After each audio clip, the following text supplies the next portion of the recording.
ரவா தோசை இன்றைக்கி எங்கள் வீட்டில் டிஃபன் வந்துட்டு ரவா தோசை. ஸோ பாருங்கள்,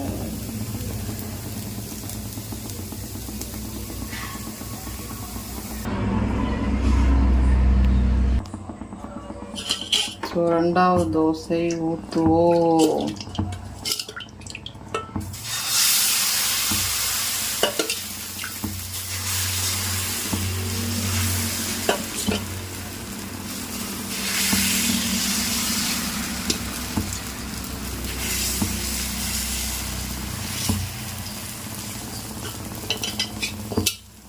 ஒன்று சின்னதாக வரும்.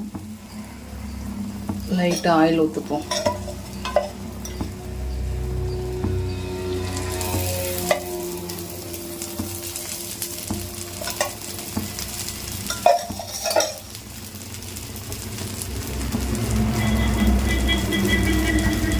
ஸோ வெந்தோடனே பார்க்கலாம்.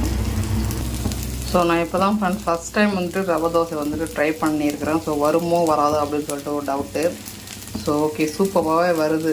So rava dosa is tasted pass.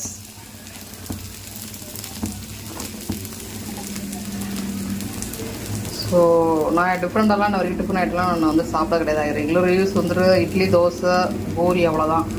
நான் வரைக்கும் ரவா தோசை போட்டது கிடையாது. அடமாவும் செஞ்சுருக்கிறேன், அடை தோசை செஞ்சுருக்கிறேன்.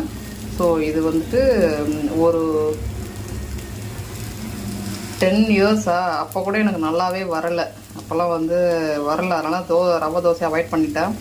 ஸோ இப்போ தான் ஃபஸ்ட் டைம் நல்லா ரவை தோசை எப்படி இருக்குமோ அது மாதிரி வந்துட்டு வந்திருக்குது. So I'm happy. இருங்க, நான் பரட்டி போடுறேன். ஸோ எடுத்து விடலாம்.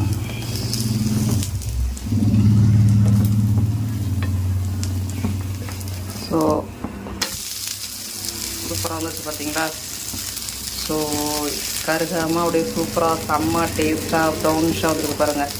ஓகே ஃப்ரெண்ட்ஸ், இந்த வீடியோ பிடிச்சது லைக் பண்ணுங்கள், ஷேர் பண்ணுங்கள், கமெண்ட் பண்ணுங்கள், சப்ஸ்கிரைப் பண்ணி வச்சுங்க. பக்கத்தில் இருக்க பெல் ஐக்கனை கிளிக் பண்ணி வச்சிங்க. அப்போ தான் நான் போடக்கூடிய வீடியோ வந்து 3 நோட்டிஃபிகேஷனாக நீங்கள் வந்து பார்த்துக்கலாம். Okay bye, Tata, see you there.